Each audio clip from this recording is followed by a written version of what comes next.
நீதிமன்றங்களில் நடைமுறையில் உள்ள ஃபைலிங் முறையை ரத்து செய்ய கோரி அனைத்து வழக்கறிஞர் சங்கங்கள் சார்பில் சென்னை உயர்நீதிமன்றத்தில் மாபெரும் கண்டன ஆர்ப்பாட்டம் நடைபெற்றது. கொட்டும் மழையிலும் நூற்றுக்கணக்கான வழக்கறிஞர்கள் இந்த ஆர்ப்பாட்டத்தில் ஈடுபட்டனர். சென்னையில் உள்ள அனைத்து வழக்கறிஞர் சங்கங்களின் சார்பில் நடைபெற்ற இந்த ஆர்ப்பாட்டத்தில் சென்னை உயர்நீதிமன்ற வழக்கறிஞர் சங்க தலைவர் திரு மோகனகிருஷ்ணன், முன்னாள் தலைவர் பால் கனகராஜ், மூத்த வழக்கறிஞர் திரு இந்தியன் உள்ளிட்ட ஏராளமான வழக்கறிஞர்கள் கலந்து கொண்டனர். நீதிமன்ற நடைமுறையில் உள்ள ஃபைலிங் முறையை உடனடியாக ரத்து செய்ய வேண்டும் எனவும் அவர்கள் வலியுறுத்தி கோஷம் எழுப்பினார்கள். கொட்டும் மழையில் நடைபெற்ற இந்த ஆர்ப்பாட்டத்தில் ஏராளமான வழக்கறிஞர்கள் கலந்து கொண்டனர்.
பிரதர் கை பிடிக்கிறீங்களா?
வாழ்த்துக்கள் சார்.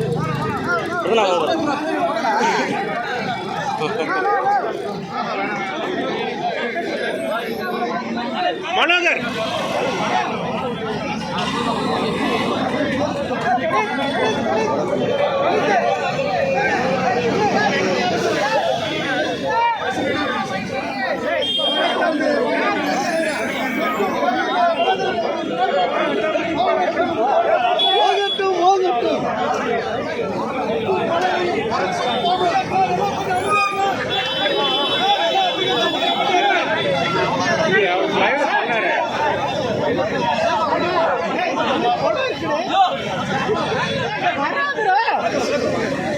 நான் நினைக்கிறேன்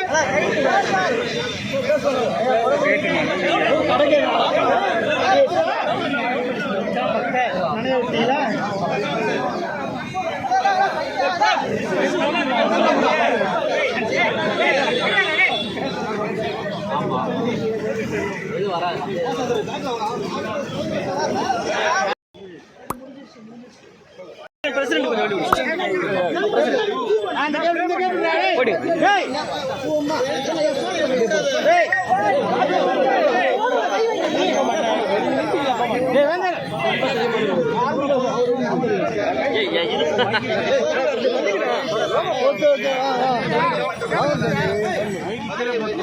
கட்டிட்டு போறாங்க.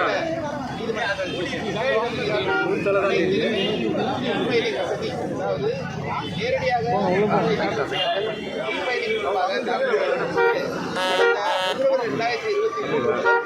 உயர்நீதிமன்றம் ஒவ்வொரு தடவையும் நோட்டிபிகேஷன் இஷ்யூ பண்ணி அதை செயல்படுத்த வேண்டும் என்று கடைசியாக 19/2023 நோட்டிபிகேஷனில் எந்த விதமான மாற்றமும் செய்யாமல், அதாவது எந்த விதமான முன்னேற்றமும் ஏற்படுத்தாமல் கடந்த பிப்ரவரி 2023 என்ன நிலைமை இருந்ததோ அதே நிலைமை தான் இன்றைக்கு இருக்கிறது.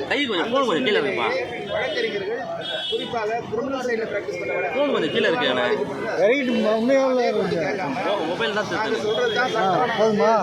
சரி என்று சொல்லிட்டு இந்த தலைமை நீதிமன்றம் அதில் உள்ள அதிகாரிகள் எல்லாம் வேண்டுமென்றே வழக்காடிகளுக்கு எதிராகவும் வழக்குகளுக்கு எதிராகவும் இந்த திட்டத்தை அமல்படுத்த முயற்சிக்கிறார்கள். திட்டத்துக்கு எதிரானவர்கள் அல்ல.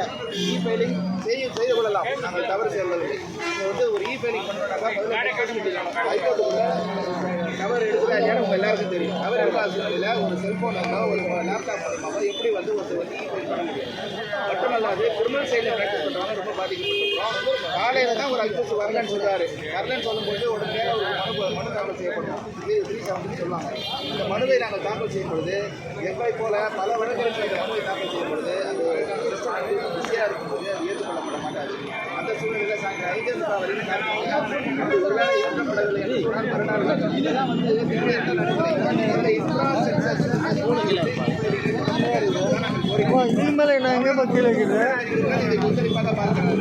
ஏன் இவர்கள் எதிர்க்கிறார்கள் என்ற ஒரு சின்ன ஒரு ஆராய்ச்சி கூட செய்யாமல் தொடர்ந்து அதே நிலையை செயல்படுத்துவதற்கு ஏற்றுக்கொள்ளக்கூடியதல்ல. இன்றைக்கு சென்னை உயர்நீதிமன்ற வழக்கு தலைவர் மோகனகிருஷ்ணன் பெரிய ஆர்ப்பாட்டம் நடந்தது. அதில் எல்லா வழக்குகளும் முறையில் law association, GD court association, Egmore association, விமலாயர் அசோசியேஷன், விமலாயர் அசோசியேஷன் கோர்ட் நீதிமன்றத்தில் புறக்கணித்துவிட்டு உண்ணாவிரதம் உட்கார்ந்திருக்கிறார்கள். இவர்களெல்லாம் ஏன் உட்கார்ந்திருக்கிறார்கள் என்று தலைமை நீதிபதி கண்டிப்பாக கேட்க வேண்டும். கேட்கும்போது தான் அவருக்கு நிலைமை தெளிவுபடுத்தப்படும். இப்போ இங்கே இருக்கிற ரிஜிஸ்ட்ரார் சொல்கிறாங்க, அவர் போய் அந்த சீட்டில் ரிப்போர்ட் பண்ணுறான்னு சொல்கிறாங்க. எல்லாமே சரியாக இருக்குங்க, ஃபைலிங் அதிகமாக இருக்குங்க, எல்லாம் நடைமுறை கரெக்டாக போகுதுன்னு சொல்கிற மாதிரி சொல்கிறாங்க. அது தவறான தகவல். இந்த தவறு என்பதை நீதிபதி உணர வேண்டும்.